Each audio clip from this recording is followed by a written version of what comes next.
Singela ukusichazela kabanzi ngenhloso yosuku namhlanje kungani sila?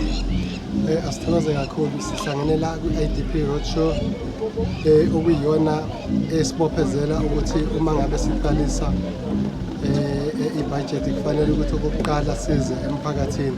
Mhlawumbe ngiqale ekutheni njengoba silana siqale saya emkhandlweni yamakhosi sawubika emakhosini nasey'nduneni.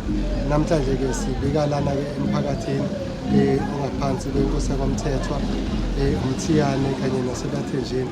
Kanti lokho okudlule besilaphana eNgolondwane eMzingazi sihlanganise ubukhosi bakwaSokhulu nobukhosi bakwaMbuyazi. Sikwenza lokhu-ke ukuqinisekisa ukuthi abakhokhi bentela fanele bazi ukuthi imali yabo ephumile yaseMfolozi siyisebenzisa ngokuyikho yini. Kufanele masibala ama-project esoba nesiqiniseko ukuthi masiwabala ikhansela liyawazi, iward committee iyawazi, umphakathi uyawazi, induna iyawazi.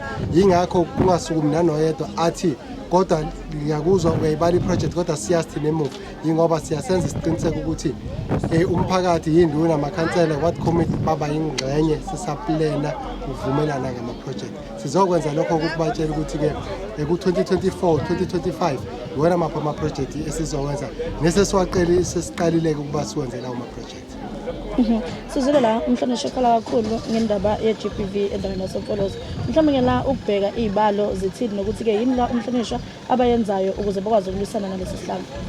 Kweli qiniso kakhulu noma ama-stats ngeke ngiyikhumbule iy'nombolo njengamanje kodwa ngavele ngaba-shocked ngesikhathi kwethulwa ngaphathwa kabi nje ukuthi uMfolozi ungamanye omasipala ukuhamba phambili indawo yala kwaMthetho Ward 8 Ward 12 nandawo yangapha kwaSokhulu bese kulandela indawo yakwambonani.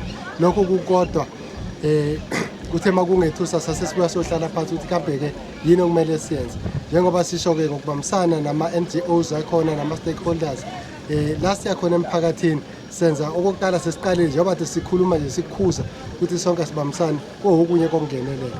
Ngomhla ka-30 ku-October sizoba sinomkhuleko la sizoba sizokhulekela khona indaba yama-drugs yikho ukuhlukunyezwa kwey'ngane kanye nabantu besifazane ukuzama ukulekelela kuthini sonke siwumphakathi asibambeni iqhaza ekuthini silwisane nalesi sihlava lesi esisibeka kabi thina njengama-Afrika.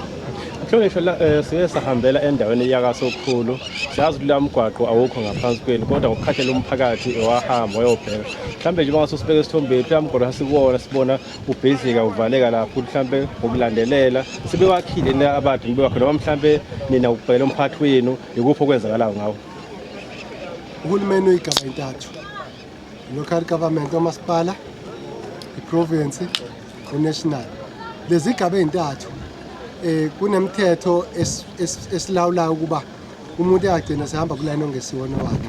Kodwa-ke bese uthini na ngoba thina siwuhulumeni ophansi osebantwini sikumukela konke okushiwo abantu bese kuzothi lokhu okushiwo kufuna uhulumeni wesifundazwe sikusekhona okufuna unational sikusekhona.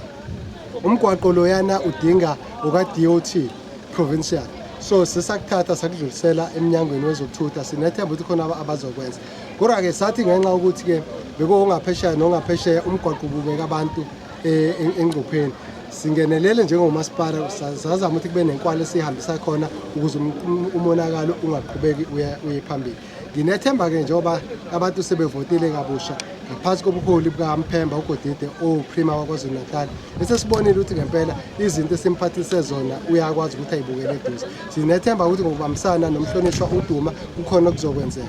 Njengoba ngeke ngasho ukuthi ikhona umuntu uyakwazi ukuba nenguyazana noprima kanye no-MEC kanjalo futhi naye uDuma umuntu uzokuhlela ukuthi abonane naye eduzane njengoba duzwa nje ukuthi abantu abaningi bakhala ngemigwaqo bakhala ngama-bridge.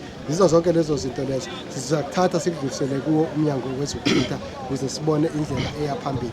Futhi asizugcina lokho ngoba uma usuku waSokhulu uzaneno kulo mgwaqo lokade wakhanda wetiyela ngendlela osuqophoke ngayo uyabahlukumeza abantu bakwaSokhulu nemoto ngendlela oqophoke ngayo akusewona ama-potholes emgwaqweni kodwa sekumgwaqo kuma-potholes indlela okwenzeka ngayo. Ngakho-ke sizokubukela eduze sikudlulisele emnyangweni wezokuthutha. Mhlawumbe nje-ke uphathiswa ukhuluma kakhulu ngobugebengu ukuthi sebande kakhulu mhlawumbe emazini kaSizwe. Mhlawumbe kunje nokukhathazeka kwenu ukuthi iy'gebengu mase yibanjiwe ziphinde funa ibone seseze ngaphandle khona ubaba wakhuluma futhi lapho ukuthi nje futhi bekona umphakathi futhi uhambe uyothenga amameli okube ukukhishela abantu kodwa bebenza ubugebengu kuhlukumeza futhi umphakathi ukhathazeka kwenu kanjani lapho.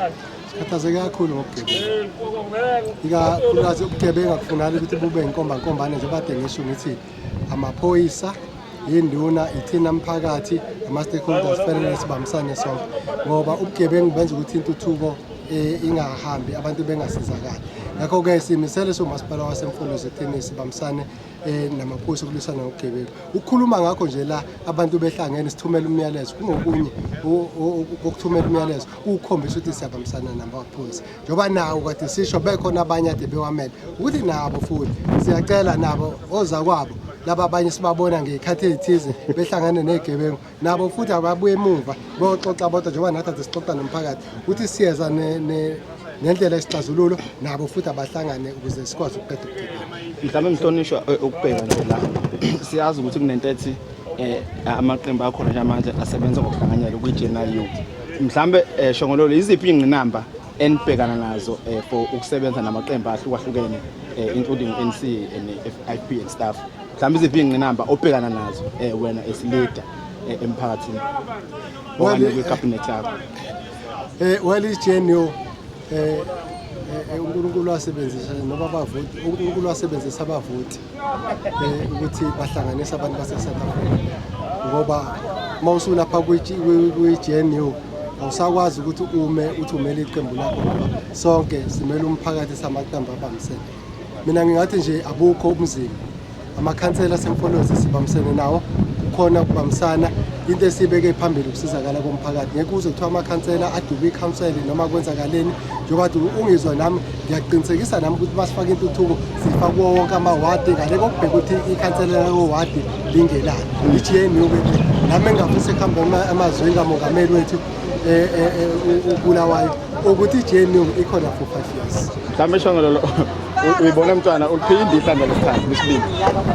Hayi okwamanje sikhuluma ngamahlandla sikhuluma ngokuseva nje umphakathi emahlandleni phela ngeke size sifike sicela nje ukubonga futhi yawanakela